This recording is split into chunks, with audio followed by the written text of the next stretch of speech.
এই বেগুন চিনেননি আপনারা? হুজুর চিন্তা করছে আয় হায় কোন এলাকায় এলাম ওয়াজ করতে। এই এলাকায় তো আজকে বেগুন ছাড়া মনে হয় কোনো গতি নাই, খানা দানাই। হুজুরের আবার বেগুন খাইলে গা চুলকায়। কি চুলকায়? প্রতিদিন ওয়াজের আগে হুজুর বেগুন মানে ভাত খেয়ে ফেলায়। আজকে চিন্তা করছে আগে ওয়াজটা করে লই, পরে ভাতের চিন্তা করবো। ওয়াজে উঠে এদের বেগুন গুলোর আজকে হারাম করে ছাড়বো। মানুষজন আইসে আপনাকে মতো সবাই বইছে, হুজুর স্টেজে উঠছে। সভাপতি সাহেবের বউ আবার হুজুরের লাগে বেগুন দিয়ে ইলিশ, বেগুন দিয়ে যমুনা নদীর পাঙ্গাস, বেগুন দিয়ে বাতাসি, বোয়াল, বেগুন দিয়ে শোল, ভালো ভালো মাছ রান্না করে রাখছে। হুজুর স্টেজে উঠেই শুরু করছে। মুসলমান শুনে রাখুন, কিতাবের মধ্যে আছে, মাসালার কিতাবে 40 পাতার তলে জাহান্নামের প্রথম খাবার বেগুন হবেই হবে।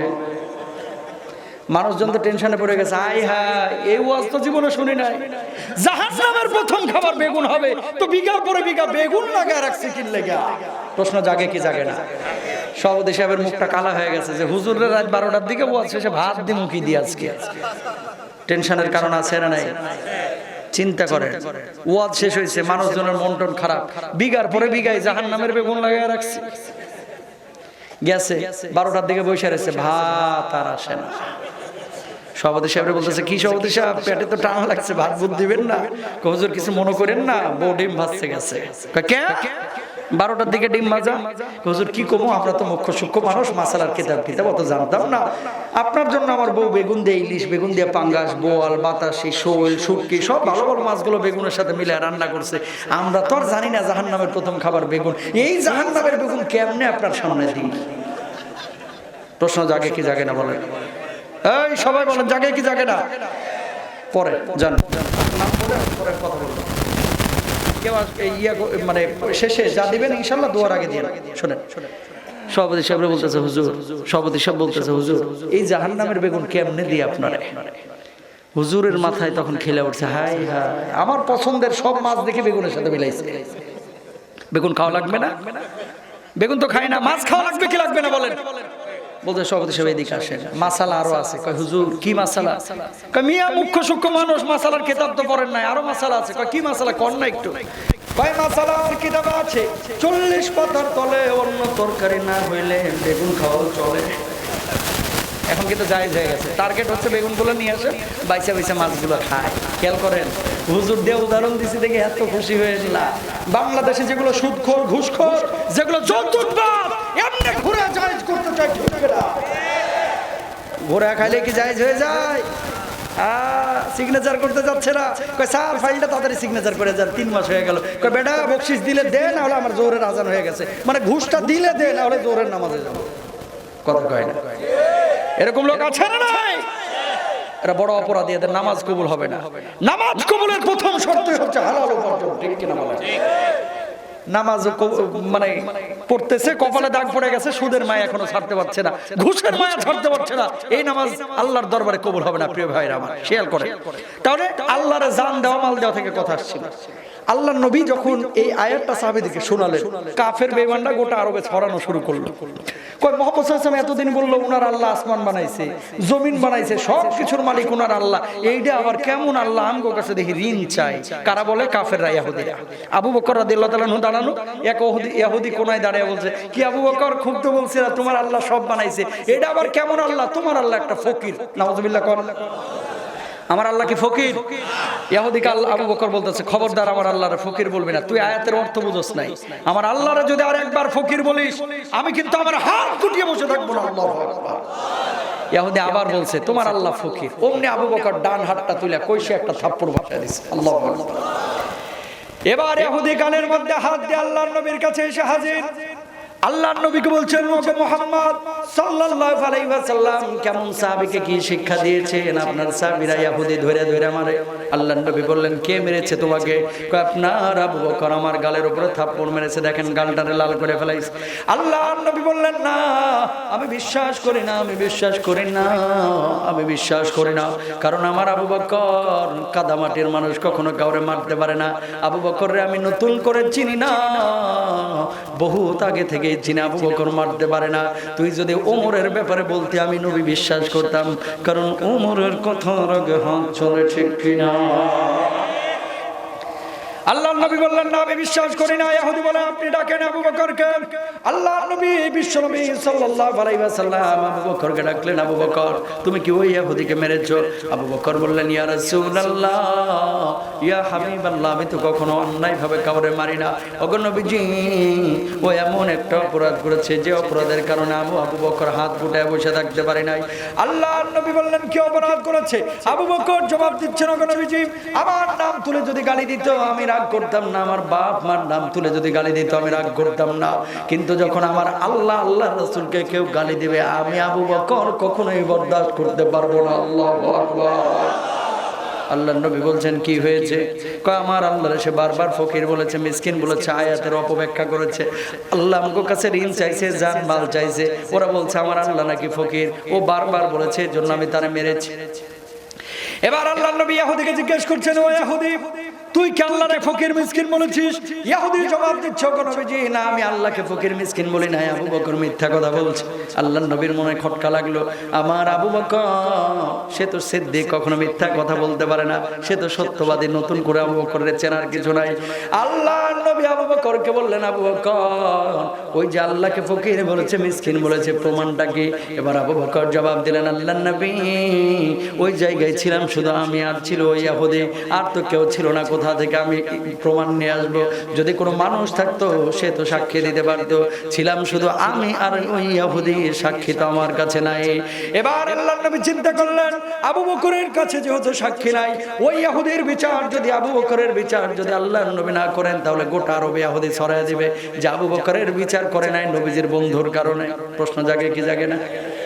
কয় পার্সেন্টেজ করছে এই জন্য বিচার করে নাই। খেয়াল করেন আল্লাহর নবী বলতেছে আবু বকর এখন ইহুদি তোমার গালে একটা থাপ্পড় মারবে, কারণ কি তুমি ইহুদিরে মারছো, ইহুদি এখন তোমার গালে থাপ্পড় মারবে। আর শাহজিন থেকে দেখছেন কে? আরো আস্তে বলেন, জোরে বলেন কে? আল্লাহ দেখেন কি দেখেন না? আবু বকরের গালে থাপ্পড় দিবে কে? ইহুদি। আল্লাহ রাব্বুল আলামিন জিবরিল আমিন ডাকতেছে তাড়াতাড়ি আয় তাড়াতাড়ি আয়।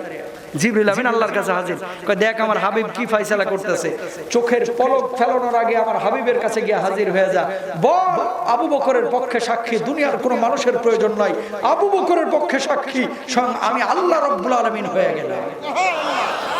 আরো আস্তে বলেন সুবহানাল্লাহ, জোরে বলেন। সাক্ষী চাইলে দুনিয়ার, আর সাক্ষী হইলো কে? এবার জিবরিল আমিন আল্লাহর নবী বিশ্বনবী সাল্লাল্লাহু আলাইহি ওয়াসাল্লামের কাছে এসে হাজির। বিশ্বনবী সাল্লাল্লাহু আলাইহি ওয়াসাল্লামকে বললেন ওগো নবীজি আল্লাহ রাব্বুল আলামিন আপনার কাছে আমারে পাঠিয়েছেন। আল্লাহর নবী বললেন কি হয়েছে জিবরিল আমিন? আপনি যে বিচার করছেন আমার আল্লাহ রাব্বুল আলামিন আর শাহজিন থেকে সব কিছুই দেখেছেন।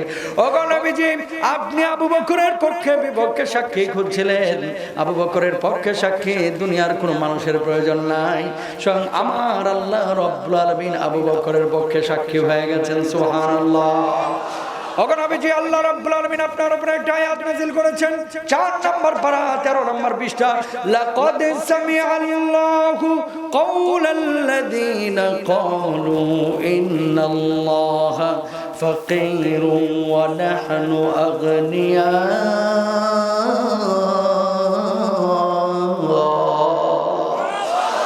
আল্লাহ রাব্বুল আলামিন তার কথা শুনেছেন যে ব্যক্তি আল্লাহকে ফকির মিসকিন বলেছে, অথচ আল্লাহ ফকির মিসকিন না, আমার আল্লাহ সবচেয়ে ধনী, যারা আল্লাহরে ফকির মিসকিন বলে তারাই বড় বড় ফকির মিসকিন, ঠিক কি না? সাক্ষীর আর প্রয়োজন আছে? দেখেন বিশ্বনবী সাল্লাল্লাহু আলাইহি ওয়াসাল্লামের সাহাবী আবু বকর নরম মেজাজের মানুষ, কাদা মাটির মানুষ, কিন্তু আল্লাহর গালি দিয়েছে ফকির বলে তিনি ঠিক থাকতে পারে নাই। দেখেন আপনি মুসলমান, আপনি আওয়ামী লীগ করেন কি, আপনি বিএনপি, আপনি জাতীয় পার্টি যেই দলেরই হন, আবু বকর আপনার আমার মতো কম নামাজ পড়ে নাই, আমার আপনার চাইতে অনেক বেশি নামাজ পড়েছে, কিন্তু আল্লাহর ফকির বলেছে, মিসকিন বলেছে, আবু বকর ঠিক থাকতে পারে নাই। ও দুনিয়ার মুসলমান, তদ্রুপ ভাবে আল্লাহকে কেউ যদি গালমন্দ করে কোন মুসলমানের বাচ্চা স্থির থাকতে পারে না, প্রতিবাদ করবে, আন্দোলন করবে, যে আল্লাহকে গালি দিবে তাকে কঠিন জবাব দিবে, ঠিক না?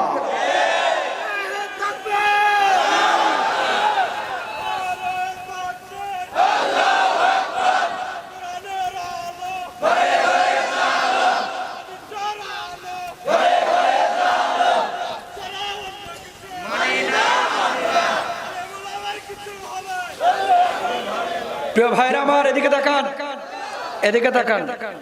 নামাজ পড়া কি বলেন তো আবার, এই একসাথে বলেন সবাই। রোজা করা কি? হজ করা, যাকাত দেওয়া।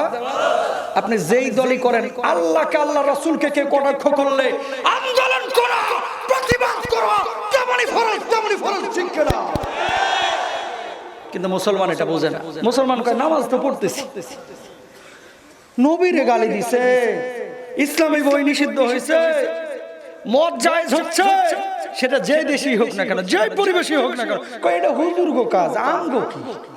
কথা কয় না, কয় এই আন্দোলন করবে হুজুর, আমগো কি? আপনি মুসলমান না?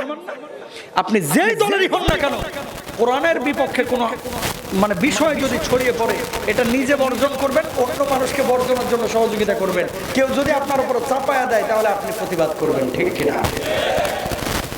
কেউ ভাইরা আমার, কিন্তু মুসলমান মনে করতেছে শুধু নামাজ পড়ি। আমরা ইমানের দাবিতে সুদ ছাড়তে পারি না, ইমানের দাবিতে আল্লাহকে গালি দিলে, নবীকে কটাক্ষ করলে কেউ প্রতিবাদ করি না। অথচ সাহাবীদের পরিস্থিতি কি ছিল দেখেন। আল্লাহ নবীর একজন সাহাবী, নাম হচ্ছে আব্দুল্লাহ, যুবক সাহাবী, আগে নাম ছিল আব্দুল উজ্জা, মুশরিক। ওনার বাবা ছিল মুশরিক, চাচার কাছে লালিত পালিত। ইসলাম কবুল করলেন, নবীজির কাছে আসলেন, ইসলাম কবুল করে চাচার কাছে ফিরে গেলেন। এবার চাচাকে বলতেছে, ও চাচা, মুহাম্মদ সাল্লাল্লাহু আলাইহি ওয়াসাল্লামের প্রতি ঈমান এনেছি, আল্লাহর প্রতি ঈমান এনেছি, খবরদার আপনি আমার প্রতি রাগ করবেন না, আপনার ধর্ম আপনি পালন করেন, আমার ধর্ম আমি পালন করব। এই কথা শোনার সঙ্গে সঙ্গে চাচা তেলে বেগুনে জ্বলে উঠলেন। কই তোর এত বড় সাহস, বাপ দাদার ধর্ম ছাড়িয়ে চলে আইছস মুহাম্মদ সাল্লাল্লাহু আলাইহি ওয়াসাল্লামের ধর্মে? তুই যদি ঈমান না ছাড়িস, বাড়ি থেকে তোরে বের করে দেওয়া হবে, সম্পদ থেকে বঞ্চিত করা হবে, তোর টাকা পয়সা কেড়ে নেওয়া হবে, তোর জামা কাপড় কেড়ে নেওয়া হবে। এখন কি চাস, ঈমান চাস নাকি সম্পদ চাস? ওই যুবক আব্দুল্লাহ রাদিয়াল্লাহু তাআলা চাচাকে জবাব দিলেন, চাচা দুনিয়ার সব কিছু হারাতে রাজি আছি, কিন্তু ঈমান হারাতে রাজি নয়। বলুন আল্লাহু আকবার। ঈমান আমি হারাইতে পারবো না। এবার চাচা বলল, তাহলে আমার বাড়ি থেকে বের হয়ে যা। ওই আব্দুল্লাহ যখন বের হয়ে যাচ্ছেন, কোনদিন চাচার সামনে আসবেন না। চাচা তখন বলছেন, তোর যে জামা কাপড়টা পরা আছে এটা তো আমার টাকা দিয়ে কিনা, এটা খুলে দিয়ে যা। জামা খুলে দিলেন। কয় তোর পায়জামা খুলে যা। আল্লাহর দোহাই লাগে চাচা এই কাজটা করবেন না, কারণ লজ্জায় স্থান ঢেকে রাখা ফরজ। ওই চাচা তখন বলল যে না, সেটাও আমার টাকা দিয়ে কিনা, হয় পায়জামা ছাড়বে না হলে ঈমান ছাড়বে। অমনি আব্দুল্লাহ রাদিয়াল্লাহু তাআলা ওই পরনের পায়জামাটা খুলে উলঙ্গ হয়ে গেলেন। আল্লাহু আকবার। কোন মতে লজ্জার স্থান ঢেকে বৃদ্ধা মার কাছে গিয়ে হাজির, বললেন, মা আমার চাচা ঈমান আনার কারণে আমার কি পরিস্থিতি করেছে মা, দেখেন আপনার কাছে কি কোনো কম্বল হবে কিনা, কোনো কাপড় হবে কিনা যেটা দিয়ে আমি আমার লজ্জা স্থানটা ঢাকতে পারবো। ওই বৃদ্ধ মা ছেড়া একটা কম্বল কোনো মতে দিলেন। এবার কি কোনো মতে লজ্জা স্থানটাকে ডেকে আল্লাহর নবীর কাছে তিনি হাজিরা দেওয়ার জন্য আল্লাহর নবীর বাড়ির দিকে রওনা হলেন। আল্লাহর নবী তখন তাহাজ্জুদের নামাজের জন্য উঠেছেন। রাত প্রচন্ড শীত, থরথর করে তিনি কাঁপাকাঁপি করতেছেন। এমন মুহূর্তে বিশ্বনবী রাহমাতুল লিল আলামিনের বাড়ির সামনে গিয়ে হাজির। বলুন আল্লাহু আকবার। আল্লাহর নবী তাহাজ্জুদের নামাজে সালাম ফিরিয়েছেন। ঘরের কোণা দিয়ে তাকিয়ে দেখেন একজন যুবক দাঁড়িয়ে দাঁড়িয়ে থরথর করে কাঁপাকাঁপি করছে। আল্লাহর নবী বললেন, কে গো, এই জায়গায় দাঁড়িয়ে দাঁড়িয়ে তুমি কি করছো? ওই যুবক জবাব দিল, আল্লাহর নবী এই যে কয়েকদিন আগে ইসলাম কবুল করেছি, ওগো নবীজি আমার নাম আব্দুল্লাহ, আপনি ভালোবেসে আমার নাম রেখেছিলেন আব্দুল্লাহ, আগের নাম ছিল আব্দুল উজ্জা। আল্লাহর নবীর আর বুঝতে বাকি রইল না কে আসছেন। তিনি তাকে বললেন, তোমার এই অবস্থা কেন? এবার যুবক জবাব দিচ্ছে, আল্লাহর নবী ঈমান আনার কারণে আমার চাচা আমার উপরে ক্ষিপ্ত হয়ে গেছিল। ওই চাচার কাছে আমি লালিত পালিত হয়েছে, আমার পৈতৃক সমস্ত সম্পত্তি ওই চাচার হাতে। আমার চাচা প্রস্তাব দিল, হয় ঈমান ছাড়বে অথবা সম্পদ দুনিয়া ছাড়বে। আমি চাচাকে জবাব দিলাম, আমি সম্পদ ছাড়তে রাজি আছি, টাকা পয়সা ছাড়তে রাজি আছি, বাড়ি গাড়ি ছাড়তে রাজি আছি, কিন্তু আল্লাহর কসম আমি আমার ঈমান ছাড়তে রাজি নই। বলুন আল্লাহু আকবার। আল্লাহর নবী এই কথা শুনে চোখ দিয়ে দরদর করে পানি ছেড়ে দিলেন। নবীজির মনের মধ্যে কষ্ট। আল্লাহর নবী বিশ্বনবী সাল্লাল্লাহু আলাইহি ওয়াসাল্লাম বললেন, আব্দুল্লাহ এই জায়গায় একটু দাঁড়া, আমি ঘরের মধ্যে থেকে আসছি। আল্লাহর নবী ঘরের মধ্যে গেলেন। নিজের ব্যবহৃত দুইটা চাদর আল্লাহর নবী নিয়ে আসলেন। আব্দুল্লাহর গায়ে একটা পেঁচায় দিলেন, আর একটা এই নিচে লুঙ্গির মতো পেঁচায় দিলেন। আল্লাহর নবী বললেন, আব্দুল্লাহ দুনিয়ার সব কিছু হারিয়ে ঈমানকে নিয়েছিস, ঈমানের দৌলত তোর বুকের মধ্যে আছে, মনটা খারাপ নাকি? আব্দুল্লাহ বললেন, যেখানে নবীজির চাদর পাইছি আর নবীজির সান্নিধ্য পাইছি, আল্লাহর প্রতি ঈমান এনেছি, আমি আব্দুল্লাহর জীবন চলে গেলেও আমি আমার ঈমান হারা হব না। আল্লাহু আকবার। আল্লাহর নবী বললেন, আব্দুল্লাহ তোর নাম শুধু আব্দুল্লাহ না, আমি নবী তোর নামের সাথে আজকে একটা লকব লাগাই দিলাম। আজকে থেকে তোর নাম হচ্ছে আব্দুল্লাহ জুল বাজাদাইন, অর্থাৎ দুই চাদরের অধিকারী আল্লাহর এক গোলাম। বলুন সুবহানাল্লাহ। এবার আব্দুল্লাহ বলতেছেন, ইয়া রাসূলুল্লাহ, ইয়া হাবিবাল্লাহ, আপনি আমার জন্য একটা আরজি আছে আপনার কাছে, আল্লাহর কাছে দোয়া করেন, এই আরজিটা একটু রাখবেন। নবীজি বললেন, কি আরজি বল, আমি আল্লাহর কাছে কি দোয়া করব? আল্লাহ নবী বিশ্ব নবী সাল্লাল্লাহু আলাইহি ওয়াসাল্লামকে তখন ওই আব্দুল্লাহ বললেন, ওগো নবীজি, আল্লাহ রাব্বুল আলামিন যেন আমার শাহাদাতের মর্যাদা দান করেন। আল্লাহ নবী বিশ্ব নবী আল্লাহ রাব্বুল আলামিনকে বললেন, আল্লাহ আমার আব্দুল্লাহ দুনিয়ার সব কিছু ছেড়ে ঈমান কবুল করেছে, ঈমান কবুল করেছে। ওগো আল্লাহ, আপনি আমার আব্দুল্লাহকে শাহাদাতের মর্যাদা দান করিয়েন, আর আমার আব্দুল্লাহর রক্ত কাফের বেঈমানদের জন্য হারাম করে দিয়েন। বলুন সুবহানাল্লাহ। এবার আব্দুল্লাহ বললেন, ওগো নবীজি, কেন আল্লাহর কাছে দোয়া করছেন? আমার রক্ত কাফের বেঈমানদের জন্য কেন হারামের দোয়া করলেন? আমি তো শহীদ হইতে চাই, শাহাদাতের মর্যাদা পেতে চাই। আল্লাহর নবী বললেন, কেউ যদি শাহাদাতের তামান্না নিয়ে ঘরের বিছানাতেও মারা যায়, আল্লাহ রাব্বুল আলামিন তার শাহাদাতের মর্যাদা দিয়ে দেন। বলুন সুবহানাল্লাহ। শাহাদাতের তামান্না নিয়ে কেউ যদি বিছানাতেও মরে, আল্লাহ তাআলা কি দেন? শাহাদাতের মর্যাদা দেন। সুবহানাল্লাহ। এই শুনে, আমরা মনে করি শুধু আল্লাহর রাস্তায় লড়াই করলেই শুধু শহীদ, আর কোনো শহীদ নাই, এরকম মনে করি কি করি না? বলেন, করিনি? ভাবেন, একটু বাইর করে নি, না হলে আপনারা বিশ্বাস করবেন। 30 সেকেন্ড মাইন্ড করেন। মনে আছে, তারপরে একটু বলতে হয়।